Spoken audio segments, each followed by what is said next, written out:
नमस्कार दोस्तों, स्वागत है आप सभी का आपके अपने YouTube चैनल सनोडिया 92 पर। मैं हूं आपका दोस्त राजेंद्र सनोडिया। देखिए दोस्तों, आज के इस वीडियो में हम पढ़ने वाले हैं एसएससी जीडी 2025 के दृष्टिकोण से जीके जीएस का 20 फरवरी 2024 को जो एग्जाम हुआ था उसका ओल्ड क्वेश्चन पेपर का सॉल्यूशन। देखिए दोस्तों, इस पेपर के सॉल्यूशन के बाद आपको ये पता चल जाएगा कि एसएससी जीडी में किस लेवल के क्वेश्चन आते हैं और कौन कौन से टॉपिक से क्वेश्चन आते हैं और आपको कौन कौन सी किताब से पढ़ने की ज़रूरत है। चलिए शुरुआत करते हैं क्वेश्चन नंबर 1 से। याद रखना 20 फरवरी 2024 का पेपर है ये, ठीक है। और आपको पता है एसएससी जीडी में 4 सब्जेक्ट रहते हैं, एक सब्जेक्ट के 20 क्वेश्चन रहते हैं। इस प्रकार से टोटल 80 क्वेश्चन रहते हैं और टोटल टाइम आपके पास मात्र 60 मिनट का रहता है, यानी कि 1 घंटे का रहता है, ठीक है। चलिए शुरुआत करते हैं क्वेश्चन नंबर 1 से। पन्नालाल घोष निम्नलिखित में से किस वाद्य यंत्र के लिए प्रसिद्ध हैं? ठीक है, भारत के जितने भी वाद्य यंत्र वादक हैं और उनसे संबंधित व्यक्ति हैं, ठीक है, आपको एक एक रट्टा लगाना है, ठीक। एक क्वेश्चन 100% आता है। तो पन्नालाल घोष किस वाद्य यंत्र के लिए प्रसिद्ध हैं? पन्नालाल घोष बांसुरी के लिए प्रसिद्ध हैं। ऑप्शन नंबर सी इसका सही आंसर होगा। देखिए दोस्तों, अब मैं आपको बता देता हूँ जिससे सबसे ज़्यादा क्वेश्चन पूछे जाते हैं एग्जाम में, मतलब पूछाता है कि कौन से वाद्य यंत्र से कौन सा व्यक्ति संबंध है। तो कुछ नाम लिखे हुए मैंने, ठीक है, इनको आपको बहुत अच्छे से याद रखना है। सबसे पहले नाम आता है उस्ताद अमजद अली खान, ये सितार वादक हैं। इसके बाद पंडित शिव कुमार शर्मा का संबंध किससे है पूछे तो संतूर से है। जाकिर हुसैन का नाम तो आपने सुना होगा, तबला बजाते हैं। बिस्मिल्लाह खान शहनाई से संबंधित हैं। हरि प्रसाद चौरसिया बांसुरी से संबंधित हैं और पंडित रविशंकर किससे संबंधित हैं? सितार से। याद रखना हरि प्रसाद चौरसिया और पन्नालाल घोष जो क्वेश्चन है ये दोनों बांसुरी वादक हैं, यानी कि बांसुरी बजाते हैं। Next question, question number 2। संविधान सभा ने खालिस्तान को भारत के संविधान को अपनाया था, मतलब किस तिथि को संविधान सभा ने भारत के संविधान को अपनाया था? क्वेश्चन ये पूछ रहा है आपसे। तो इसका सही उत्तर हो जाएगा 26 नवंबर 1949। 26 नवंबर 1949 को याद रखना संविधान सभा ने भारत के संविधान को अपनाया था। अब देखिए संविधान सभा से जो सबसे ज़्यादा क्वेश्चन पूछे जाते हैं ना, ठीक है, मैं आपको वो बता रहा हूँ। संविधान सभा के सबसे पहले पूछता है कि स्थायी अध्यक्ष कौन थे, तो डॉक्टर राजेंद्र प्रसाद थे, ठीक है। अगर आपसे पूछे कि संविधान सभा के अस्थायी अध्यक्ष किसे बनाया गया था, तो डॉक्टर सच्चिदानंद सिन्हा को बनाया गया था। संविधान सभा के सचिव कौन थे, तो याद रखना HV अयंगर संविधान सभा के सचिव थे। अगर आपसे पूछे कि संविधान सभा में महिला सदस्य कितनी थी, तो 15 थी। इस चीज़ को याद रखना। संविधान के निर्माण में समय कितना लगा, तो 2 वर्ष 11 महीना और 18 दिन का समय लगता है और 26 नवंबर 1949 को ये लागू होता है। देखिए आपको पता है कि भारतीय संविधान में 22 भाग 395 अनुच्छेद और 8 अनुसूची थी जब संविधान लागू हुआ था। तो याद रखना 395 अनुच्छेद में से 15 अनुच्छेद को, कितने अनुच्छेद? 15 अनुच्छेद को 26 नवंबर 1949 को लागू किया गया था। बाकी जितने बचे थे उन्हें 26 जनवरी 1950 को लागू किया गया था। इसलिए याद रखना 26 नवंबर को हमेशा हम क्या मनाते हैं? विधि दिवस मनाते हैं। आपसे क्वेश्चन पूछे कि संविधान सभा में किस देशी रियासत ने भाग नहीं लिया था या कौन सी देशी रियासत शामिल नहीं हुई थी, तो हैदराबाद एक ऐसी देशी रियासत थी जो संविधान सभा में सम्मिलित नहीं हुई थी। इतने फैक्ट आपको कम से कम याद रखना है, ठीक है। 100% एक क्वेश्चन यहाँ से पूछा जाएगा एसएससी जीडी परीक्षा 2025 में। नेक्स्ट क्वेश्चन देखते हैं। भारत के किस राज्य में बोनालू पर्व मनाया जाता है? तो पता है आपको दोस्तों कि बोनालू पर्व किस राज्य में मनाया जाता है? तो बोनालू पर्व मनाया जाता है तेलंगाना में। ऑप्शन नंबर बी इसका सही उत्तर होगा। भारत के तेलंगाना राज्य में बोनालू पर्व मनाया जाता है। अच्छा, असम में कौन सा मनाया जाता है? तो असम का एक प्रसिद्ध त्यौहार है, आपने सुना भी होगा नाम, बिहू। बिहू त्यौहार कहाँ का है? असम का है। अच्छा, पश्चिम बंगाल का क्या है? तो पश्चिम बंगाल का बताने की जरूरत नहीं है, दुर्गा पूजा उत्सव। कौन सा? दुर्गा पूजा उत्सव फेमस है पश्चिम बंगाल का। और तमिलनाडु का तो आपको पता होगा, बचपन से जानते होंगे आप, पोंगल। क्या है? पोंगल जो है तमिलनाडु का। और ओणम कहाँ का है? ओणम केरल का है। असम का हो गया बिहू। और इस क्वेश्चन का राइट आंसर हो जाएगा वोनालू पर्व मनाया जाता है तेलंगाना में।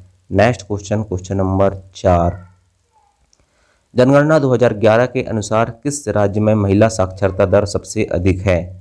देखिए दोस्तों, अभी भले ही पेपर 2023-24 में होते हैं, 25 में होंगे, लेकिन अभी क्वेश्चन 2011 की जनगणना से ही पूछे जा रहे हैं। ठीक है, तो जनगणना 2011 के अनुसार याद रखना किस राज्य की महिला साक्षरता दर सबसे अधिक है, तो ऑप्शन नंबर बी केरल।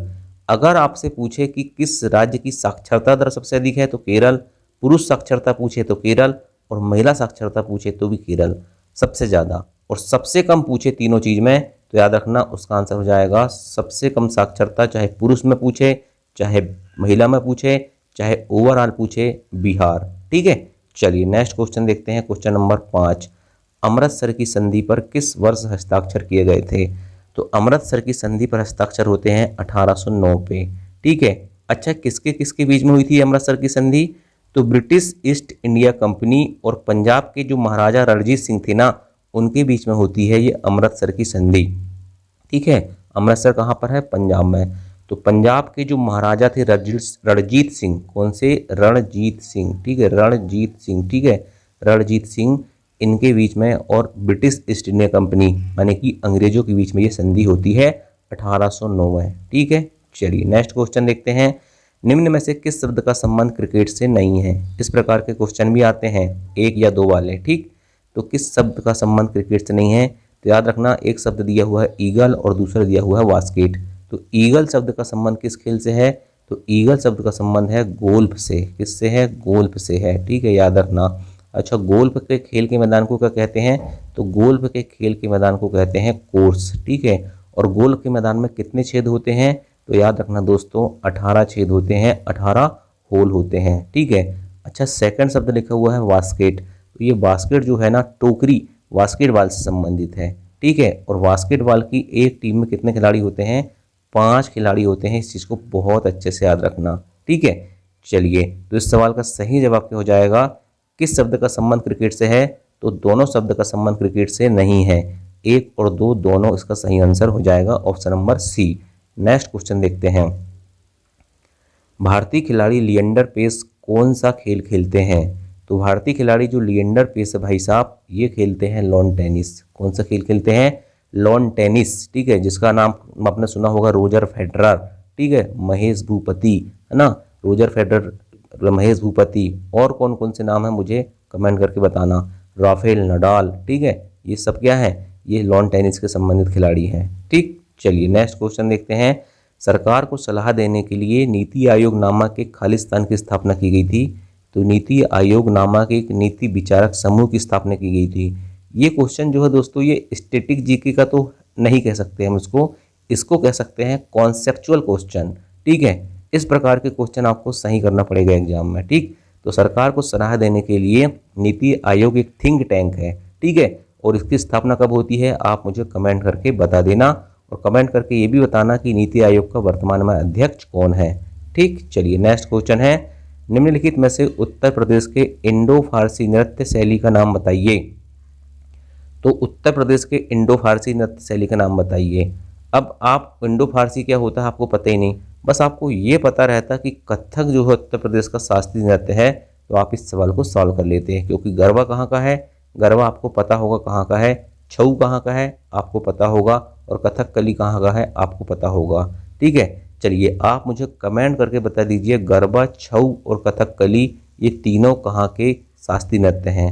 आपको कथक पता है उत्तर प्रदेश का है। ठीक है, तो ये इसका सही आंसर हो जाता, क्योंकि दोस्तों मैंने शास्त्रीय नृत्य बहुत पढ़ाया हूँ। ठीक है, चलिए नेक्स्ट क्वेश्चन देखते हैं, भारत में अनुच्छेद 333 के उपबंधों के अधीन रहते हुए प्रत्येक राज्य की विधानसभा खालिस्तान से अनधिक सदस्यों से मिलकर बनेगी। ठीक है, तो याद रखना ये उपबंध हो गया है, इसको उपबंध कर लेना। ठीक है, इसका सही उत्तर होगा 500। ठीक है, इस प्रकार के क्वेश्चन भी आते हैं, और ये क्वेश्चन जो है ये क्वेश्चन आपको डीप स्टडी करना पड़ेगा इसके लिए। ठीक है, चलिए नेक्स्ट क्वेश्चन देखते हैं, हर वर्ष अगस्त के दूसरे शनिवार से अलप पूजा के पास आयोजित की जाने वाली नेहरू ट्रॉफी प्रतियोगिता खालिस्तान श्रेणी में सबसे अधिक प्रतिस्पर्धी और लोकप्रिय है। क्वेश्चन तो इतना लंबा छापा था उस एग्जाम ने, लेकिन इसका आंसर बहुत आसान था। आपको पता है नेहरू ट्रॉफी प्रतियोगिता कहाँ होती है? ये नौका दौड़ों से संबंधित होती है। अच्छा कहाँ पर होती है और किस खेल का भाग है, ठीक है, किस खेल का भाग है ये बताना मुझे, ठीक। चलिए नेक्स्ट क्वेश्चन देखते हैं। प्रसिद्ध अर्थशास्त्र पुस्तक हमें बताती है कि मौर्य काल के दौरान उत्तर पश्चिम कंबलों और खालिस्तान अपने सोने और कीमती पत्थरों के लिए महत्वपूर्ण था। तो अर्थशास्त्र पुस्तक के लेखक कौन है, चाणक्य है। और इसका संबंध किससे है, याद रखना इसका संबंध है राजनीति से, किससे है, राजनीति से है, ठीक है। और ये हमें बताती है कि दक्षिण भारत जो है सोने और कीमती पत्थरों के लिए प्रसिद्ध था। ऑप्शन नंबर ए इसका सही उत्तर होगा। नेक्स्ट क्वेश्चन, ध्वनि की तीव्रता नापने की इकाई क्या होती है, तो बचाने की जरूरत नहीं है, डीवी यानी कि डेसिबल जो होती है ध्वनि की तीव्रता नापने की इकाई होती है। साइंस का एक क्वेश्चन आया था, ठीक। चलिए नेक्स्ट क्वेश्चन देखते हैं। भारतीय रिजर्व बैंक के कार्य हैं मुद्रा को जारी रखना और आखिरी कर्जदाता। तो भारतीय रिजर्व बैंक दोस्तों याद रखना ये दोनों काम करती है, मुद्रा को जारी करना भी और आखिरी कर्जदाता के रूप में भी, इसलिए इसका सही उत्तर होगा ऑप्शन नंबर सी।